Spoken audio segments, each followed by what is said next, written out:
Good morning. Is it echoing? All good? Okay, great. So good morning and welcome to the opening session of the International Dialogue on the Global Goal on Adaptation, organized by the Slyken Trust under the auspices of the Ministry of Environment of Sri Lanka.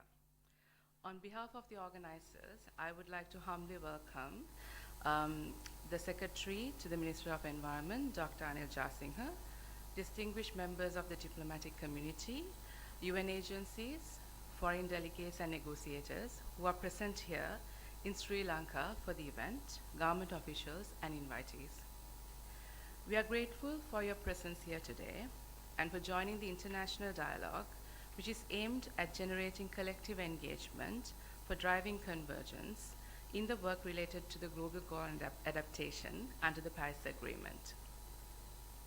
While we prepare for the 28th meeting of the Conference of the Parties to the UNFCCC, it is important to highlight the significance of focusing on this thematic area, which is pivotal for reaching successful outcomes at COP28, as well as for determining an outcome which is focused on building long-term resilience while scaling up climate ambition.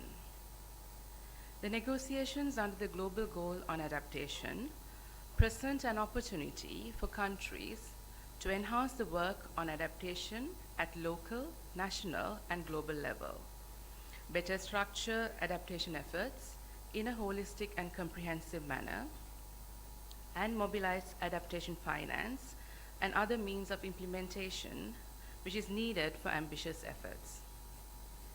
Additionally, operationalizing the global goal on adaptation also provides a chance to revisit some of the existing processes and improve them through better structuring, identifying key areas of prioritization, as well as looking at monitoring and reporting, which could elevate the impacts of adaptation action. We are highly grateful to all of you present here today from different embassies, coming from far wide, as well as government officials who are from Sri Lanka who are here to contribute to this international dialogue, which is a 3-day one held from the 12th to the 14th of September in Colombo, Sri Lanka. And we appreciate the time you invest in finding common grounds for convergence, avenues for raising ambition, and key milestones of success. While looking forward to active engagement with all of you, I welcome you once again at this gathering, which aims to support collective engagement and agreement on the next steps related to the work on the global goal and adaptation. Now, to speak to you, I know all of you are waiting for the minister to be here. Unfortunately, he hasn't been able to make it due to unavoidable circumstances. I think the Honorable Secretary would speak on it a bit.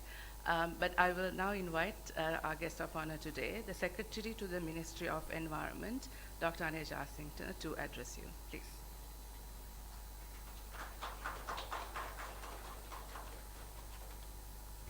Thank you very much. Good morning. Ms. Moshita Vijayanayak, Executive Director of Slyken Trust, the diplomats, representatives from UN agencies, foreign delegates, negotiators, the Additional Secretary and the other officials from the Ministry of Environment. As Moshita said, apologies for not being able to present here the Minister of Environment due to his ill health. So once again, good morning to all of you. I wish to warmly welcome all of you to Sri Lanka and thank you for being part of today's workshop. And I thank Slyken Trust for organizing this important event and also inviting us to cooperate with us. Next 1 month or say 2 months will be very busy for us. For example, from 2nd of October we will start the Asia Pacific Forum on of UNEP, which is going to be the biggest gathering after COVID in Sri Lanka. And because of this AP Forum, the INC, the International Negotiation Committee on Plastic Resolution, they also decided to have their meeting here on 2nd. So there are from 2nd to 5th there will be meetings, and the peaking on 5th, the ministerial forum. So the Ministry of Environment of Sri Lanka has the pleasure of engaging in the international dialogue on global goal on adaptation, which is organized as a key milestone ahead of the 28th Conference of Parties to the UNFCCC to be held in Dubai, UAE.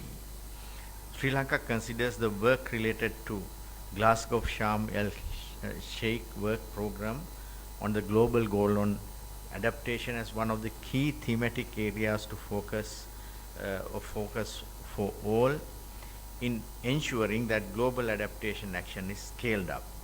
These efforts will contribute to enhance adaptation efforts at all levels and result in making steps towards build climate resilience of all.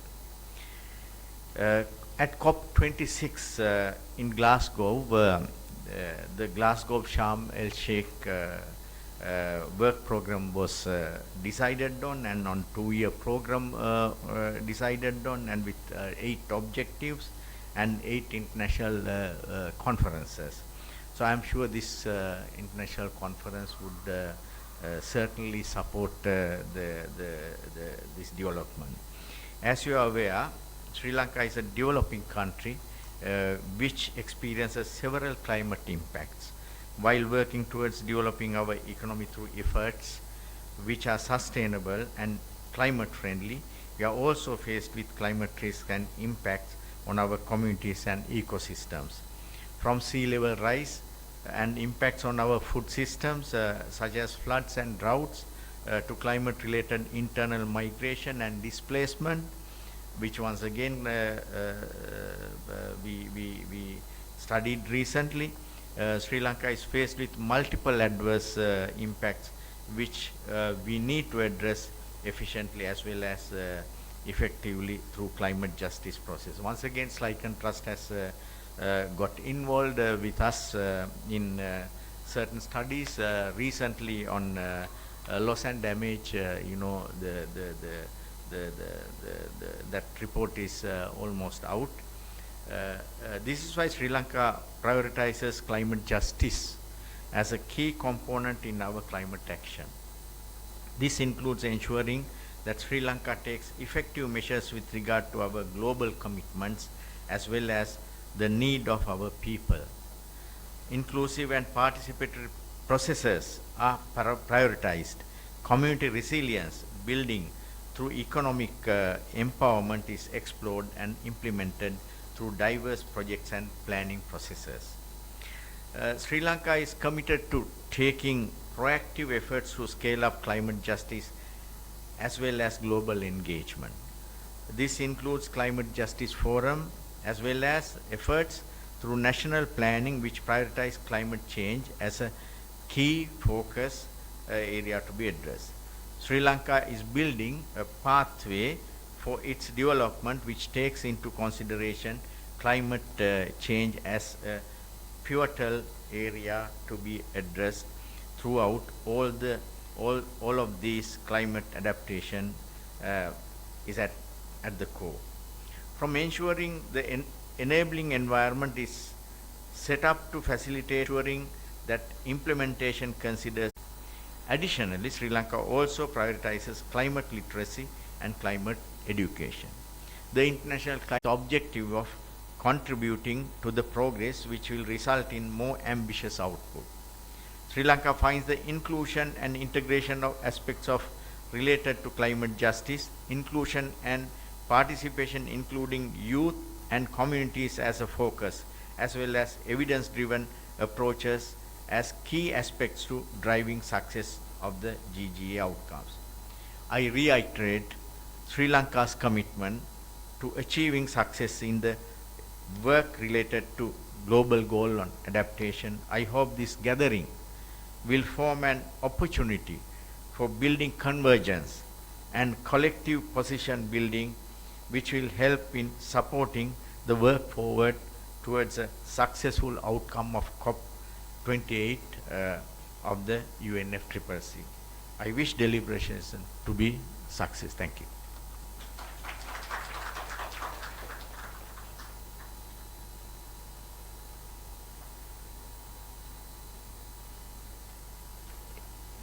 Thank you, Dr. Jasingha, for that speech, which is very informative, and sharing with us the initiatives of Sri Lanka with regards to adaptation as well as climate action. To get us on a baseline of where we are and the work that's happening on the GGA, or a synthesis, if I may call it, I will now ask Mr. Dennis Mombal from Slyken Trust to kindly present. Because we do have negotiators, we also have those who are not negotiators, so we thought it would be helpful for the opening session to have a summary. Dennis, over to you.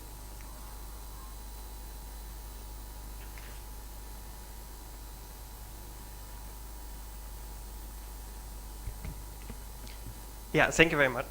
Thank you very much. I will not keep this too long. I'll just give a brief overview of where we are in the process, especially considering related to the workshops.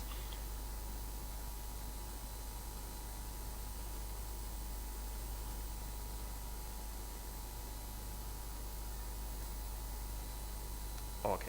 So maybe very briefly, my name is Dennis. I work as Director of Research and Knowledge Management for Slyken Trust, and it's great to see all of you distinguished delegates here today in the morning, and also hello to our online participants who are joining us from a number of countries virtually.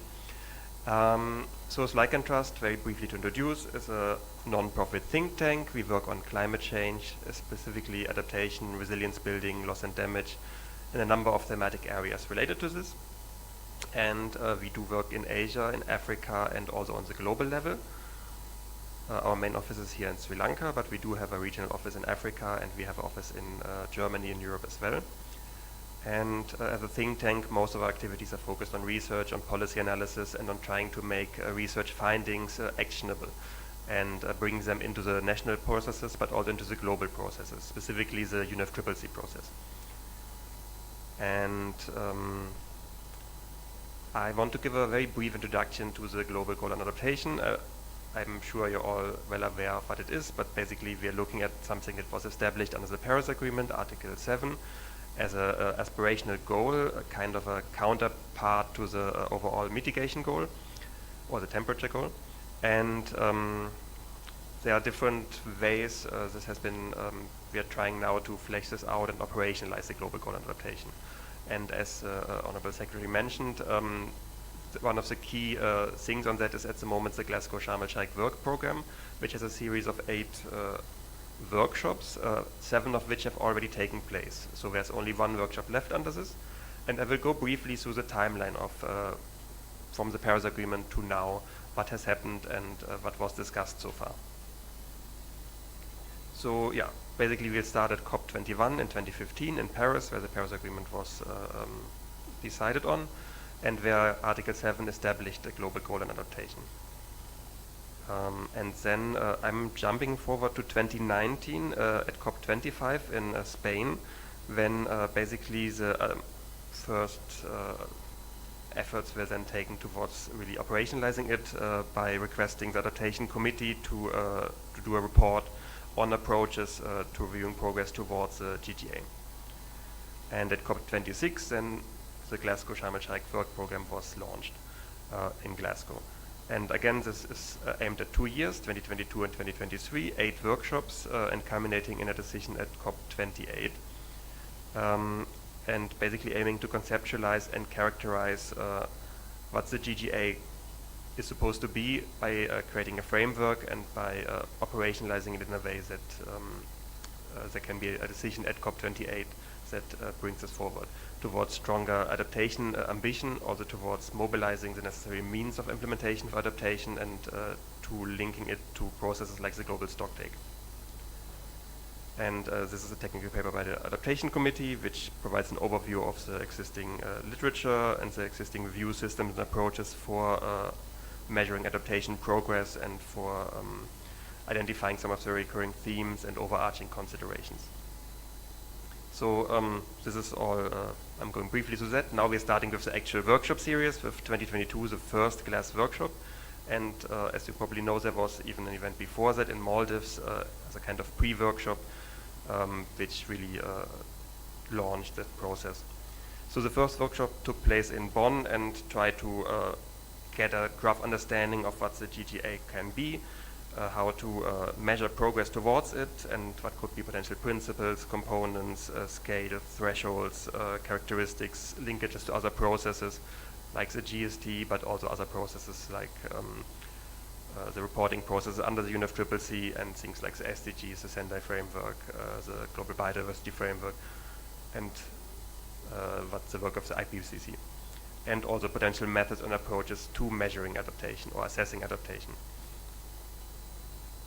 And then in 2022, again in Germany, right after this, we had the SB 56, 56 meeting of the subsidiary bodies to the UNFCCC, and basically a first compilation of submissions was done by countries and non-party stakeholders, and the sequencing and themes of the upcoming workshops were discussed. And the Secretariat was also commissioned to do a compilation and synthesis of indicators, approaches, targets, and metrics towards the GGA. The next workshop then took place virtually, again in 2022, and looked at adaptation gaps and barriers, and also approaches towards establishing a framework, setting targets, and looking at the enabling conditions for GGA. The third workshop and the fourth workshop all took place in Egypt, the third one in Cairo in October 2022, and the fourth one in Sharm el-Sheikh right ahead of COP27, to discuss different levels of adaptation and the global goal, the global level, regional level, national level, and local level, and again existing approaches, possible baselines, and looking at both baselines and also forward-looking or aspirational approaches to establishing a GGA. So both looking backwards on what is already there, and then looking forwards also how the GGA can scale up ambition and guide adaptation, potentially, and how to measure outcomes. And then we had COP27, which had a decision on the GGA, which established a list of potential dimensions, themes, and cross-cutting considerations for the GGA framework. And that brings us to the end of 2022. The first 4 workshops had been finished. There are 4 more workshops to go, which are also taking place in 2023. So the first one took place in Maldives and looked at a number of different aspects. Transformational adaptation was one of the topics there, looking at mindset change, looking at indigenous wisdom and leadership, looking at cross-cutting issues, and also at things like global commons, transboundary issues, and again, national and regional perspectives, and also at linkages to the ongoing GST process. And the next workshop then took place in the sidelines of SB 58, again in Bonn, to look at target setting, mainstreaming adaptation, the different roles of stakeholders within the rough framework that was established at COP27, and also on how to identify targets and indicators. And SB 58 had draft conclusions that outlined some possible structural elements for a decision at COP28, or rather CMA 5, and invited also further submissions by parties and non-party stakeholders. And the last workshop that has taken place so far was the 7th one in Buenos Aires, just like a month ago, and it looked at interfacing the GGA with other processes. Again, the GST is a key one, but also other processes, elements of the framework, and again on how to look at the targets and indicators that had been proposed so far, and how to cluster these into different areas, like overarching broad targets, targets related to assessment, related to M&E, related to implementation, the different ways of putting the targets and indicators proposed so far into clusters. And also there was a bit of a discussion on what could happen post COP28 regarding the GGA. And that's where we are at the moment. We had 7 workshops, we had 2 SBs, we had 1 COP in between. The last workshop is coming up end of this month, in like 2 weeks, in Botswana. And the aim of that is to take stock of the work program and GGA framework. There's no concept note out yet from Secretariat for this workshop, but this is a proposed rough topic. And after that, of course, there will be COP28. And before COP28 and after the 8th workshop, there will also be another window for submissions reflecting on the 8 workshops and providing inputs that can be taken up towards COP28. So that's what happened under the UNFCCC so far. Briefly, why we are here is because Like and Trust and today in partnership with the Ministry of Environment, we're having a GGA work program which aims to support stakeholders to better engage in this process and create additional spaces for discussion, for engagement, such as today. We have fellows under this program from different countries, and then of course we try to engage with different blocs and negotiators to enhance participation and also support the building of country positions, regional positions, and also submissions to the UNFCCC. And this is a timeline of that. I hope you can, I don't know if you can read this, but basically we had a first pre-workshop webinar before the 7th workshop, which had around 100 participants from parties. And we developed an information note based on that, which you can find outside on the registration table if you want a copy, or also online on our Knowledge Hub. Then just now, last week during Africa Climate Week, we had a dinner dialogue on the GGA to look at African perspectives. And for example, Esther and Joseph have been in the room, so maybe they can bring it into the discussion later. And we are looking to have potentially another webinar before the 8th workshop. Definitely we're going to have the international event listed here because that's where we are today, which is going to be today and the next 2 days. And then we're going to have another technical session during the Asia Pacific Climate Week in Malaysia. And then ahead of COP we'll have more webinars and a virtual youth dialogue. And then at COP itself we're going to have another event on the GGA as well. So that's what we're doing, and this is a submissions call that I mentioned. So there have been 3 calls already, one regarding views on the workshops for 2022, which had 26 party submissions and 15 submissions from non-party stakeholders. Then another call I had of 2023 workshops, which had only 6 party submissions and 7 other submissions.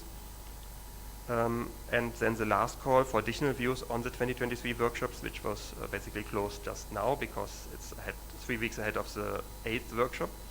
And this had 19 party submissions, some in the last days, and all the 23 submissions from non-party stakeholders. And then, as I mentioned, there's one more call coming up. It's open already. It's 4 submissions following the final workshops, 4 views on the outcomes of and work conducted under the Glasgow Sharm el-Sheikh work program prior to CMA 5 or COP28. And that's where we are, just as a very brief overview. I'm sure many of you are much more familiar with this than I am, but to have a baseline in the room, we had 7 workshops so far. There's 1 workshop coming up. COP28 will hopefully have a decision on the GGA. And there's 1 more call for parties and non-party stakeholders to submit their views also after the 8th workshop. Thank you very much, and I look forward to engaging with you.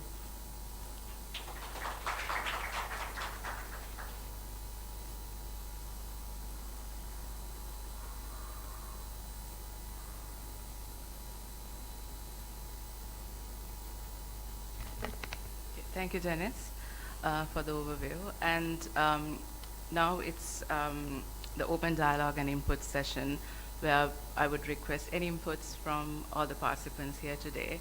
I would encourage the negotiators in the room to share your inputs on what we just spoke of, where you stand in terms of the progress, in terms of what needs to happen, as just a starting point for us to start today's work. But I will ask the front rows if you would like to provide any inputs first before the negotiators start negotiating informally, rather. So any embassies or diplomats who would like to provide any inputs or take the floor. We have a passing mic, so if you would like to say anything, we could just request.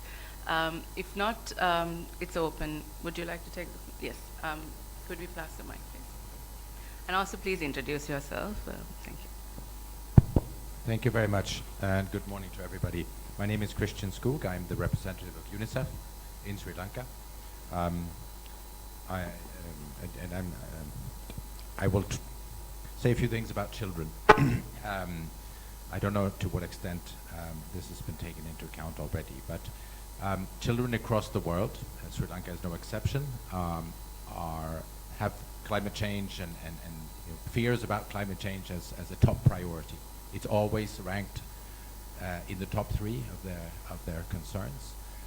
In Sri Lanka, children have over 500 children have come together to develop a declaration on climate change that has been presented, and we're trying to the government, to Parliament. We're trying to make it into to be adopted by the Parliament.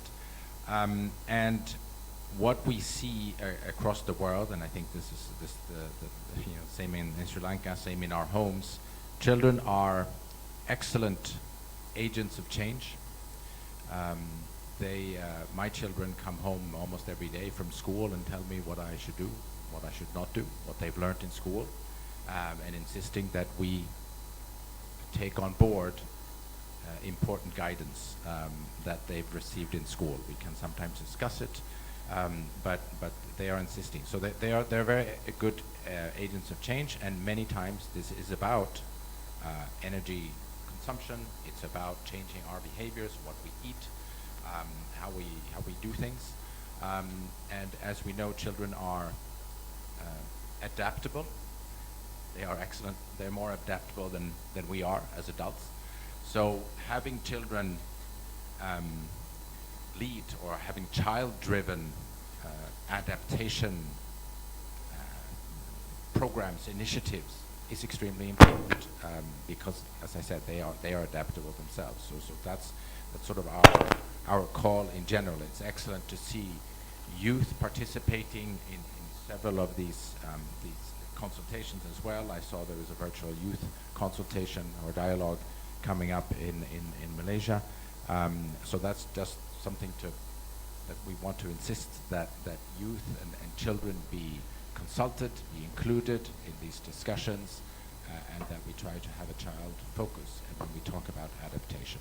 A lot of emphasis, and nothing wrong with that, has been put on mitigation, but adaptation, that's why it's up here. That's why we need to do more, and children can be excellent participants in all of that. Thank you very much. For highlighting these important aspects. I was told that there are participants who are requesting the floor who are joining us online.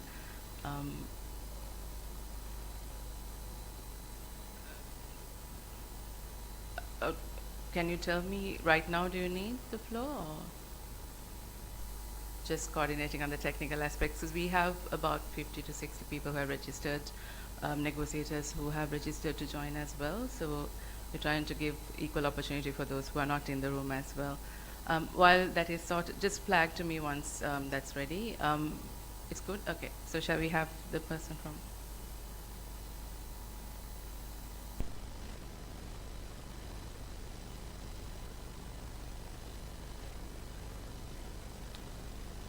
Right, okay, good. Okay, so we will move on with the people in the room first. So anyone else, any negotiators who would like to say anything?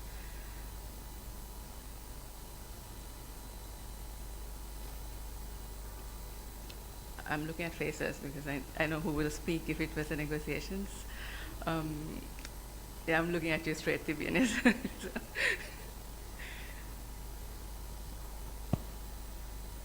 Thank you, Washita. So thank you, everyone. My name is Tibyan, here from the Maldives, but also representing SIDS through the Alliance of Small Island States. First, let me just thank the Slyken Trust and the Ministry of Environment of Sri Lanka for their incredible hospitality. It's always good to be in Colombo, so it's very nice that it's a very short trip for me, and I don't envy some of my fellow negotiators who've traveled a very long way. So for SIDS, for Maldives, for AOSIS, for the GGA, we've always spoke about wanting to have well-being centered in the global goal on adaptation, and that's something that we've tried to do with our latest submission on the GGA that we uploaded earlier this year. We see the GGA really pushing adaptation forward, with not just through the Paris Agreement, because we feel like there's been an imbalance so far And I think that's a feeling that many have stated in this process. We know that the Paris Agreement does have things outlined, but we think that there needs to be a bridge between this framework that we want to establish and the Paris Agreement, which is why we proposed overarching targets, high-level targets in the AOSIS submission on the global goal adaptation. For us, we definitely want to move past maladaptation, because often when small island developing states take adaptation measures, it's not as well informed. We lack the monitoring and evaluation systems that we should have in place to ensure that what we're doing is not just incremental, but it is transformational, that we are moving forward, and that our adaptation actions are forward-looking. And that's sort of what we're trying to achieve through this GGA process. I think now 7 workshops in, we only have 1 workshop left, so I think this is a really good space to try and narrow down the vision that everyone has, knowing that we are sort of running out on time, and just trying to see that what we can achieve from now till the 8th workshop before the actual negotiations start, because this is our last sort of stretch to be creative, to not be too fixed on positions, and actually be able to engage in a productive session. And we look forward to doing that here. Thanks Thank so you much. very much. Thank you. Thank you for that intervention. Any other country groups or negotiators? Yes, G77. Morning. Morning. Morning to all. Thank you very much. First of all, to Slack and Trust for the invitation, for arranging this event. Also, I would like to salute Dr. Anil Desinch, Secretary of the Ministry of Environment of Sri Lanka, for attending this meeting and to address some remarks for us to gain some energy so we can carry on our discussions these days. I would like to introduce myself. My name is Richard Tour. I'm based in New York at the Permanent Mission of Cuba to the United Nations. So the reason why we are here is because, as many or some might know, this year Cuba holds the chairmanship of this negotiating group, this very large negotiating group, which is G77 and China. And in terms of climate change, traditionally the G77 and China has pushed itself as a group to deliver, to be impactful in the negotiations, considering that it's in our best interest to have this sort of role as unifying, I would say, entity for the Global South. This is the reason why we attend here. We thank again the invitation and also the possibility to hear from others, and also to kind of be closer to each other, because at the end of the day, we are human beings. We need to be close. We need to know each other so we can work together effectively. So in terms of the global goal on adaptation, of course, no need to say that it's especially for developing countries that it's most important. I don't know if it's because of nature or in the way that the world was, evolved in terms of geology, but it happens that mostly developing countries are those that are suffering the effects of climate change, the hardest event, I would say, because the entire world suffers from climate change, but I would say developing countries, we in the Global South, it happens. We are kind of misfortunate in this regard.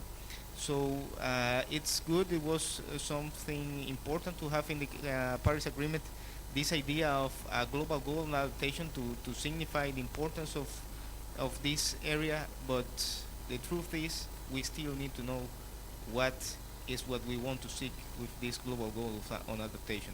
This is why we believe we are in an important moment before the next conference of the parties, because there is where we need, at least we have this mandate to deliver a framework for this global goal on adaptation, and to have a better understanding on what we want to achieve.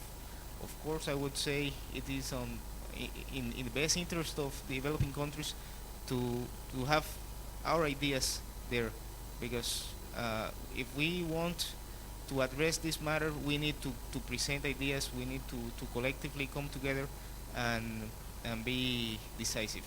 Again, thank you very much. I look forward to meeting you all. And of course, this is a road where we meet each other constantly in different places. So it's my pleasure to be with all of you. Thank you. Richard, representing the G77 chair. Yes, Bangladesh, I think. Yes. Good morning. I'm Lubna Yasmin. I'm from Bangladesh. Thank you very much, Slyken Trust, for inviting us to this conference and to be able to participate in the global dialogue on adaptation. As I agree with the previous speakers on this issue that this issue is very vital for the developing countries, especially in context of climate resilience. Bangladesh also has adopted National Adaptation Plan, and we have submitted it to UNFCCC, and we are committed to implement the National Adaptation Plan within next 27 years of time. So it's a long process, and also we need a very huge fund of around $230 billion, which is actually beyond our financial capacity. So I believe that because now all the negotiators, they are working on this loss and damage issue, which will be finalized in the COP next to COP28 and also the following next COPs. So I hope that we will all work together to finalize the source of funds that is required, and that has been committed actually around, the figure is around $100 billion annually. So if possible, I think we should work all together to finalize the source of fund, and also to finalize the structure and modalities of the operational of the to make the fund operational, and how to do it in the developing countries. Everything should be negotiated and should be finalized. So we are hopeful that all of us will be working together along, and there should be distinct ways how the developing countries and the developed countries will work in this aspect. So this will be finalized as well. So this is my hope and my expectation from this global dialogue. So we will be all working together and giving our inputs as much as possible. Thank you very much. Anyone else who would like to? Yes, Uganda. Thank you very much, Vosita. My name is Joseph Epitu from the Ministry of Water and Environment in Uganda. Maybe just as Dennis mentioned in his introductory remarks, we had a dialogue in Nairobi, and I think for the negotiators, one of the things that came out clearly is that as we move to COP28, we need to focus more now on actions. We've, for instance, taken 2 to 3 years since the Glasgow Sharm el-Sheikh declarations, and we have been focusing a lot on capacity building and processes. There is now need for us, as we move to COP28, to begin thinking much more seriously on how to go to the ground in terms of adaptation. So maybe as we prepare for COP28, for the negotiators, that is what now we should be thinking about. What are we going to come up with beyond COP28 with regard to GGA? Thank you very much. Anyone else who would like to? No, yes, please. In front of you, Joseph.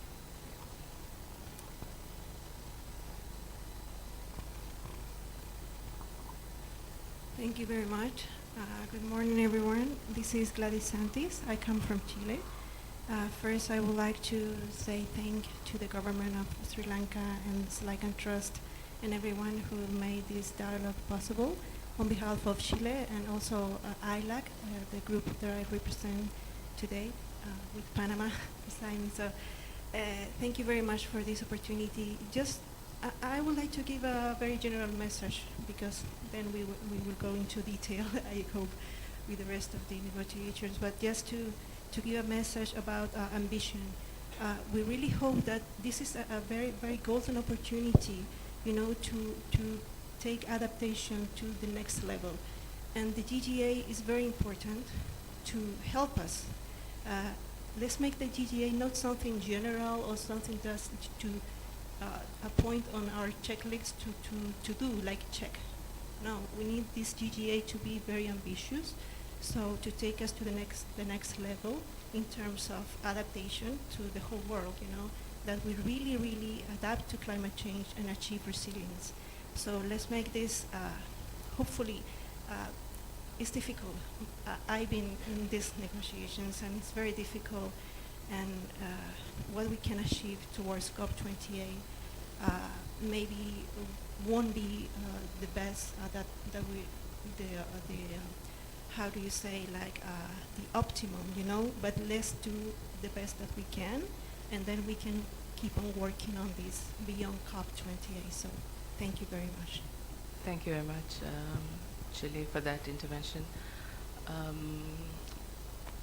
Anyone else? Yes, Suriname here, Tipe.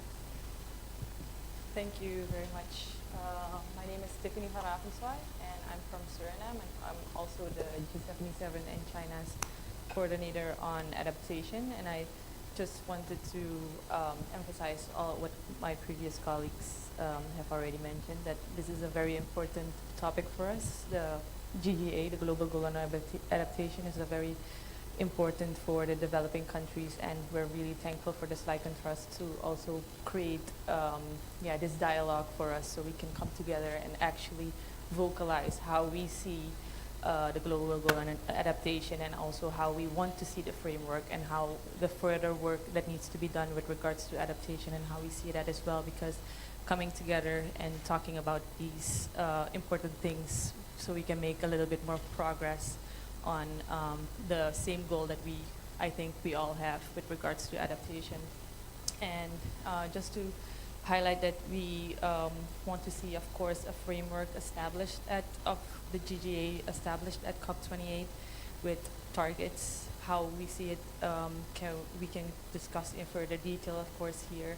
The importance of the means of implementation is also very significant for us, especially in this framework, and how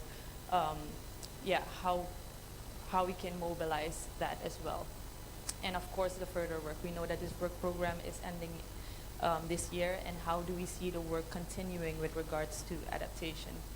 And of course, the development of indicators with all the targets that we want to see in that framework as well.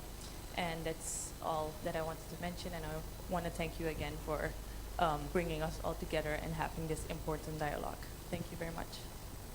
Thank you very much. Yes, Saudi Arabia. Man behind it. Well, good morning, everyone. I'm really glad to be in Sri Lanka at this time. I know I arrived at 5 a.m., so I'm barely waking up at this stage. But I see that we have a very rich program. First, I would like to thank the government of Sri Lanka and SLICON Trust for hosting such an important meeting. We need every chance and every opportunity for negotiators and, of course, different stakeholders to engage prior to the next workshop, since it will be the last workshop. Also, post that, if there is any further, if there are any positions that would like to be reflected in the submissions prior to COP28. So very thankful for the initiative. I see that we will be talking about what we agree on and what do we not, and what we expect on the way forward for the framework. So I'm not going to touch that much on this, but just want to say that we have come a long way. It's been now almost 2 years. Within the next 2 months, we will be finalizing the GLASS work program. There is a lot of trust on countries and parties to finally come together to a landing zone where they can actually advance adaptation even further, and not just come out of this with general diluted language that will not move adaptation any step further. We know that as developing countries, we have suffered a lot from the climate change impact. The temperature is rising, the sea level is rising, we have a lot of issues that we are facing because of, a rise of temperature or emissions that were caused by developed countries at different stage. So now we are facing the impact, and now we have to advance the work under the GGA to ensure all of our needs are met, and that our adaptive capacity is actually enhanced to a level that would withstand the risk of climate change impact in different sectors within our countries. Of course, means implementation is very crucial at this stage. We know that climate change is common, but differentiated when it comes to the responsibility part of it. So we want to make sure that this framework is ambitious, guarantee for developing countries access to the technology transfer, capacity building, finance, all the needs possible for them to enhance their adaptive capacity with this extreme weathers.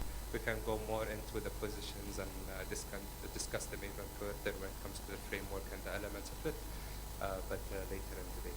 But thank you very much for hosting such a event. And thank you for coming at 5 a.m. and still coming on time and making an intervention. So thank you very much. Yeah.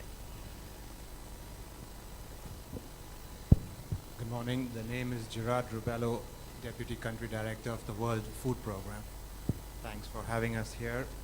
We work closely with the Ministry of Environment, currently just embarking on a new project.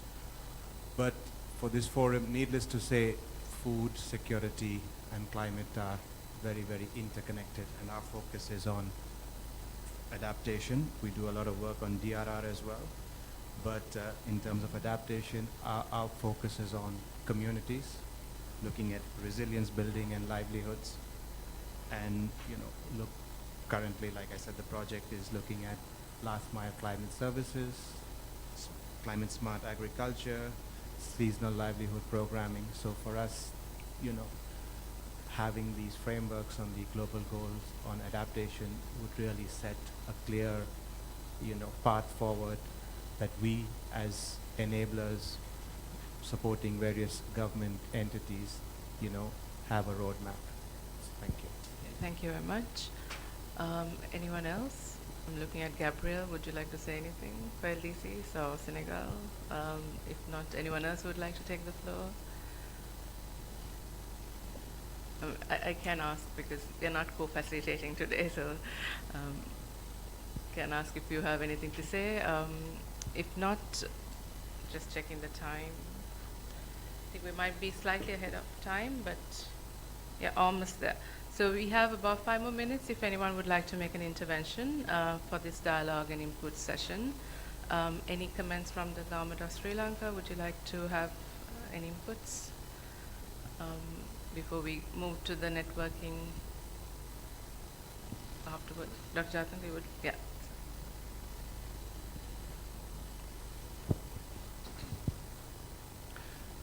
Good morning to everyone. First of all, thank you very much, Sliken Trust, for organizing this together with the Ministry of Environment, and also welcome all the foreign delegates to Sri Lanka once again. So for Sri Lanka also, that adaptation is utmost priority, because Sri Lanka is also one of most vulnerable countries in the world, facing a different kind of adverse impact. So in this respect, setting a global goal on adaptation, we fully support for that. This should come with more ambitious target with building resilience of most vulnerable communities in the world. And in this respect, finance for adaptation is very important. Technology development and transfer is another area. And also building capacity to build resilience of the most vulnerable communities, sectors, and the geographical area is also most important. I think that 7 workshops already have came out some potential findings that global goal on adaptation can set at the upcoming COP28, and also these findings will be very much useful for developing countries especially G77 countries, because they are the most vulnerable to adverse impact of climate change. And I hope this dialogue in Colombo also will provide good inputs to have a very sound, concrete global goal on adaptation at the COP28. Thank you very much. Thank you, Dr. Jayatanda. So I would deem that there are no requests for inputs. We're slightly ahead of time, but that's fine. We have 5 more minutes to engage and network with those who are in the room here. So just to share what the structure is, the open session would close in 2-3 minutes. So once I thank all of you for being here, we would have a reception which is co-hosted with the government of Sri Lanka at 6 o'clock at Barefoot. I'm sure every one of you would have got this invitation. If you haven't received it or if you missed it, please do come. Just extending that invitation. And I would like to thank the Minister of Environment of Government of Sri Lanka for the support they provided in hosting this event in Sri Lanka. We work very closely in negotiations as well, and it's always been a pleasure to work with you, and also very appreciative of the support provided to host this event in Sri Lanka and make it possible to bring everyone here, especially with some of the visa support that was provided at last minute for some of us to be here. I also thank everyone for coming here from all over the world, taking the time, some of you traveling across 2 days with multiple transits. So thank you very much. We look forward to working with you during the next 2.5 days on technical discussions, so we can have positions that are converging and collective that can be brought to the 8th workshop as well as COP28. And thank you very much for other distinguished delegates from embassies, diplomats, UN agencies, government, and everyone in the room.